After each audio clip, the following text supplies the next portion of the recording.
Hello students, today we will talk about algebra. It's a very important topic of mathematics. Class 6 से class 12 तक algebra use किया जाता है. आज हम टॉपिक बात करेंगे किसके बारे में? बेसिक कॉन्सेप्ट्स के बारे में. Basic concepts.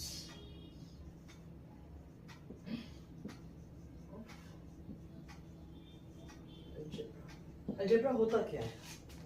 What is algebra? Algebra होता क्या है? अलजेब्रा एक ब्रांच है मैथमेटिक्स की जिसमें हम डील करते हैं किन चीजों से.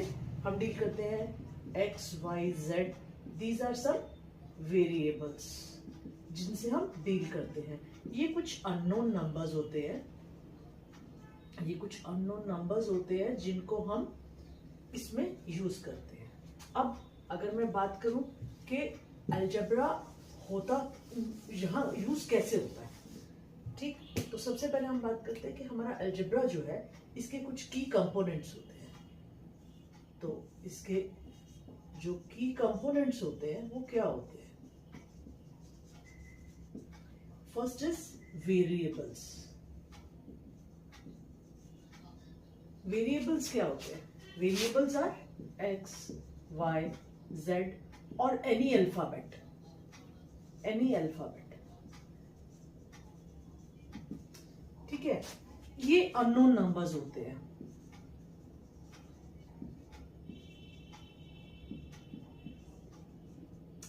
कोई फिक्स्ड वैल्यू नहीं होती है इनकी.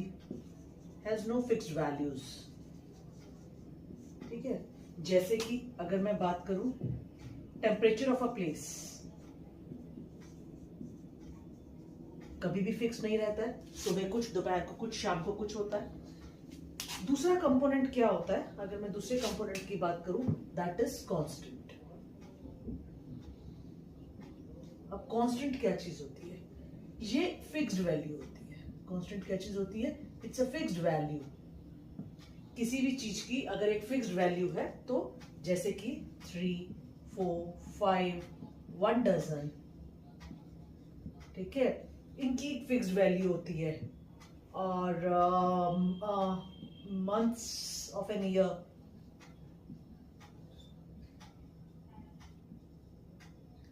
हमें पता है कि भाई ये 12 होंगे, ये भी 12 होंगे. दिस इज अ फिक्स्ड होता है. कांस्टेंट हमेशा इसकी एक फिक्स्ड वैल्यू होती है. अब तीसरी चीज क्या आती है? तीसरी चीज हमारे उसमें आती है कि वेरिएबल हमने यूज कर लिया, कांस्टेंट यूज कर लिया. अब हम यूज करेंगे क्या चीज? That is expression. एक्सप्रेशन क्या होता है? एक्सप्रेशन होता है जिसमें मैं वेरिएबल का यूज करूंगी, फिर कांस्टेंट का भी यूज करूंगी, और मैं इसके अंदर वेरिएबल यूज कर लिया, कांस्टेंट यूज कर लिया, दोनों को जोड़ने के लिए मैं मैथमेटिकल ऑपरेशंस का यूज करूंगी.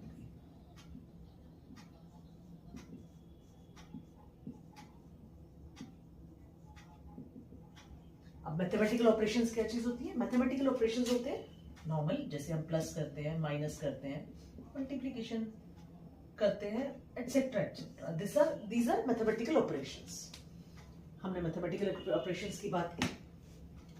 अब ये वेरिएबल्स हो गए, कांस्टेंट्स हो गए, एक्सप्रेशंस हो गए. लास्ट चीज आती है इसमें, इक्वेशन. अब इक्वेशन क्या चीज होती है? Equation is like equal to. इसके नाम में हमें समझ में आता है. तो इक्वल टू, जहां पे एक्सप्रेशंस के साथ इक्वल टू यूज हो जाता है, वहां पे हम इक्वेशन बना लेते हैं. जैसे अगर मैं कहूं 3x + 7 इज इक्वल टू 10, तो यहां पे मेरे पास वेरिएबल भी आ गया, कांस्टेंट्स भी आ गए, और इक्वल टू का साइन भी आ गया. So this is an algebraic equation. यहां पे हमने इक्वेशन का यूज कर लिया. सो ये चीजें जो थी, ये हमारी की कंपोनेंट्स थी जो हम यहां पे यूज करते हैं. अब हम बेसिक ऑपरेशंस अलजेब्रा के अंदर क्या क्या यूज कर सकते हैं, अब हम उसके बारे में बात करेंगे. सो अगर मैं बात करूं कि हम इसके अंदर बेसिक ऑपरेशंस का कुछ यूज कर सकते हैं। तो अलजेब्रा में हम जो बेसिक ऑपरेशंस यूज कर सकते हैं वो होते हैं एडिशन,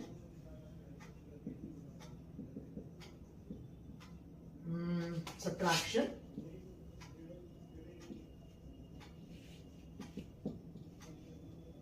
एंड लाइक मल्टीप्लिकेशन और डिवीजन तो होती ही है। हम इसके अंदर एडिशन में हम प्रॉपर्टीज कौन सी यूज करते हैं? Commutative property.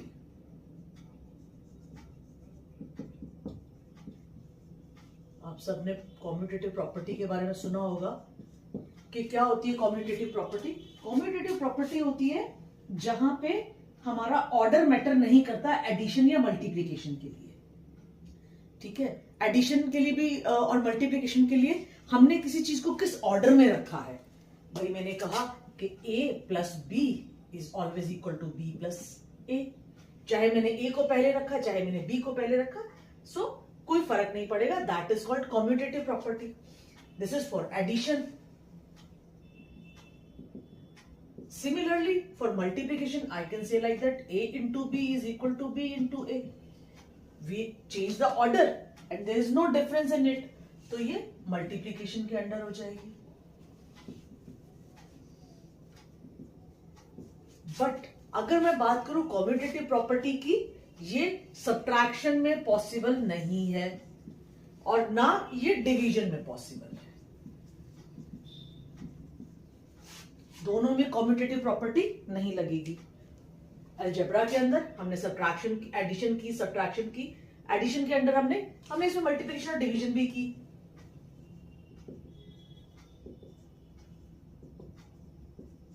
बेसिक जो मैथ्स के ऑपरेशंस होते हैं वो सब हम इसमें यूज कर रहे हैं।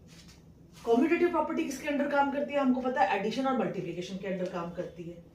और कौन सी प्रॉपर्टी हम यूज करते हैं इसमें? एक property, we'll talk about the properties, associative property।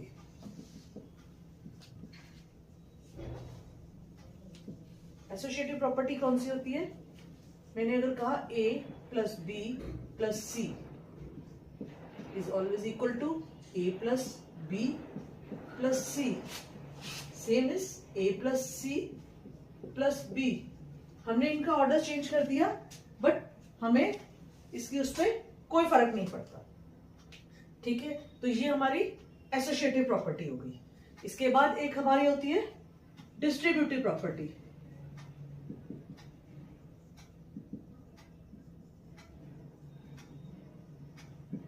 That is, अगर मैंने a को b प्लस सी से मल्टीप्लाई किया तो a जो है वो b से भी मल्टीप्लाई होगा और c से भी मल्टीप्लाई होगा। That means it is ab plus ac।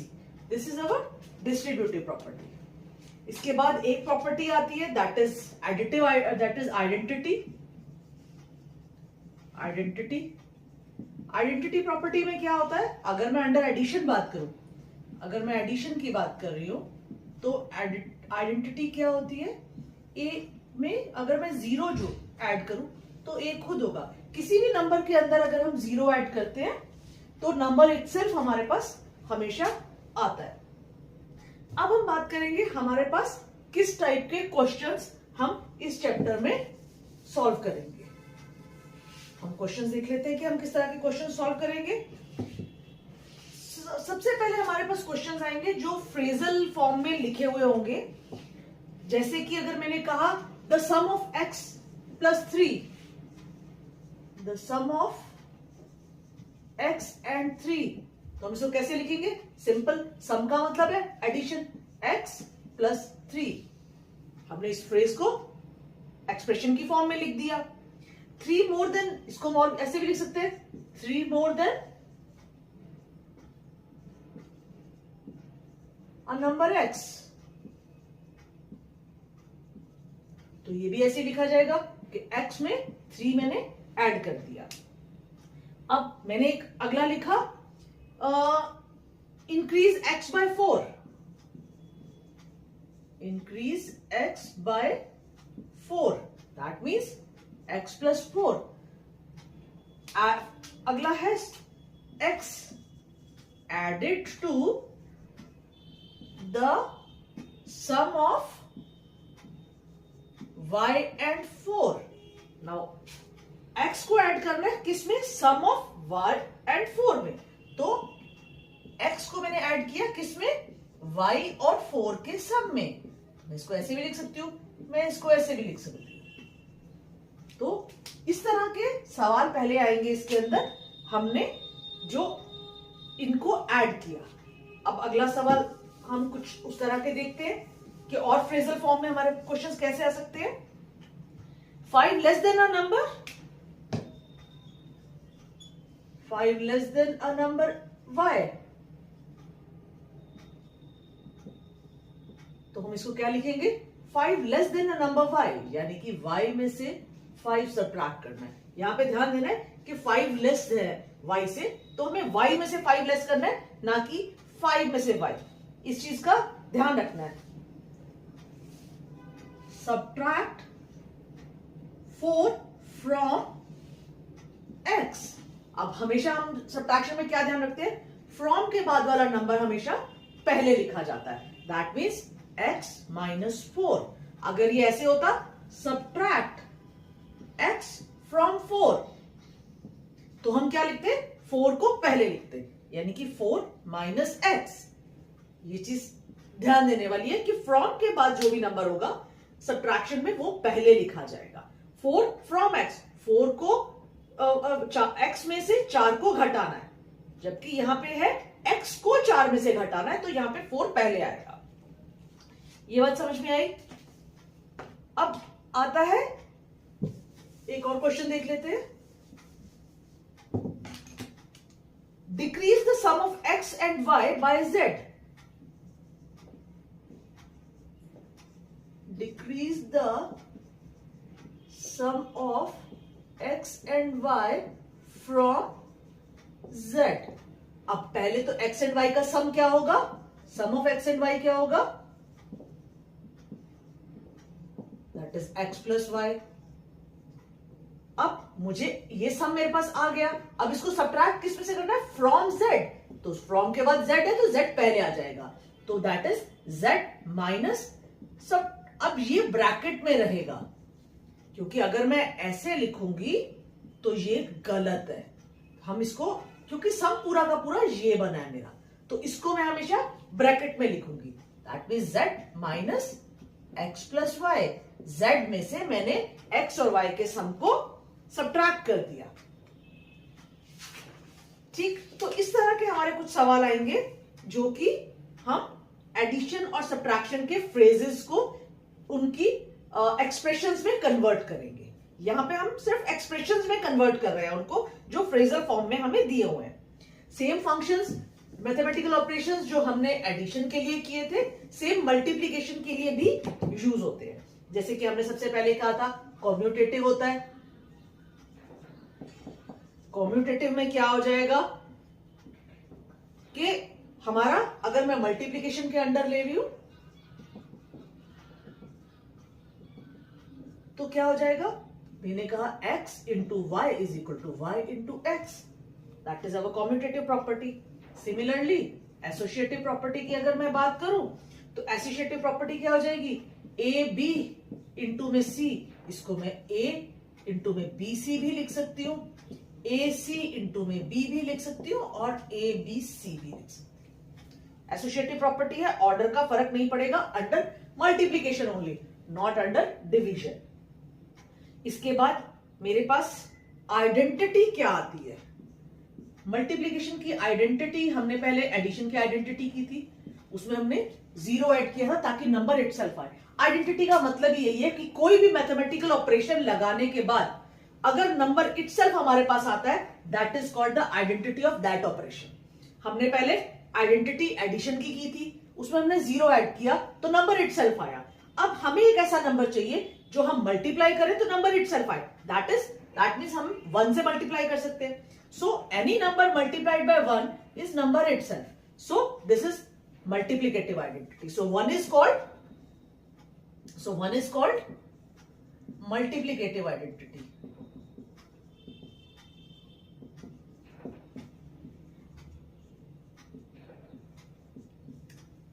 जैसे कि हमने जीरो जब लिया था तो जीरो हमारा जो था वो हमारी एडिटिव आइडेंटिटी है,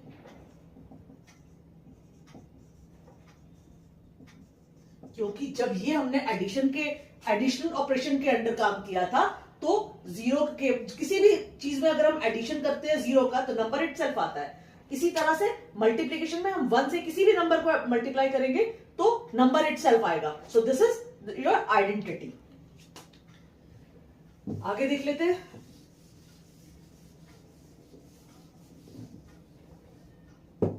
अब अगला सवाल हम मल्टीप्लिकेशन के फ्रेजल्स को देखते हैं। 5 more than thrice a number. 5 more than thrice a number. अब मुझे नंबर तो पता नहीं कि कौन सा है, मुझे नहीं मालूम कि नंबर किसकी बात करता है, तो let the number is x। हम नंबर को x मान लेते हैं। उसने मुझे कहा मुझे उस नंबर का थ्राइस चाहिए। थ्राइस का मतलब है मल्टीप्लाइड बाय 3। तो मेरा नंबर क्या हो गया 3x, और उससे मुझे 5 मोर चाहिए, दैट मीन्स 3x प्लस 5। तो इस फ्रेजल का अलजेब्रिक एक्सप्रेशन क्या हो जाएगा 3x प्लस 5। अब उसने मुझे एक सवाल पूछा, quotient of x by 4 added to y। अगला सवाल वो मुझे कहता है quotient of x by 4 added to y। तो भाई क्वोशंट ऑफ x बाय 4 कैसे निकालूंगी, that means x by 4 added to y, यानी कि मैंने उसमें y नंबर ऐड कर दिया। तो ये मेरा इसका अलजेब्रिक एक्सप्रेशन बन गया। मोस्टली आपकी स्टार्टिंग फर्स्ट एक्सरसाइज के अंदर जो कि इंट्रोडक्शन टू अलजेब्रा की है, उसमें आपको फ्रेजल्स से सारे के सारे अलजेब्रिक एक्सप्रेशंस बनाने हैं। तो ये अगर आपको समझ में आता है, तो अगर कोई भी इसमें आपको चीज ऐसी है जो आपको समझ नहीं आ सकती, यू कैन मैसेज मी। अब एक सवाल है, Anjali scores 100 marks in mathematics, x marks in science, what is the total score of science and mathematics.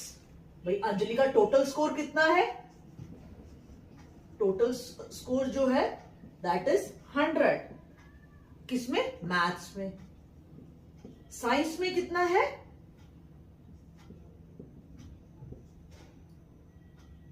Science में उसके मार्क्स है x। अब हमको बताना है व्हाट इज हर टोटल, तो उसके टोटल मार्क्स कितने हो जाएंगे दोनों सब्जेक्ट्स में, total marks in both subjects is 100 plus x। 100 maths के और x साइंस के, तो ये उसके टोटल मार्क्स हो जाएंगे। एक और सवाल देख लेते हैं।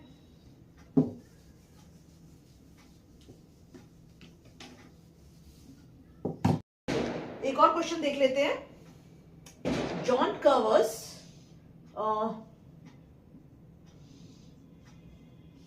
x सेंटीमीटर्स इन 1 स्टेप। ठीक है, तो 1 स्टेप में उसने कितने सेंटीमीटर कवर किए, x सेंटीमीटर। अब उसने पूछा कि अगर वो 9 स्टेप्स चलता है, 9 स्टेप्स चलता है तो कितने सेंटीमीटर होंगे। सो 1 स्टेप x सेंटीमीटर कवर करता है, तो 9 स्टेप कितने हो जाएंगे, 9x सेंटीमीटर। सो ये सारे के सारा जो हमारे पहले टॉपिक है उसके अंदर हम लोगों को फ्रेजेस को सबको चेंज करना है अलजेब्रिक एक्सप्रेशंस के अंदर। फिलहाल यहां तक, आगे के लिए देखेंगे नेक्स्ट वीडियो।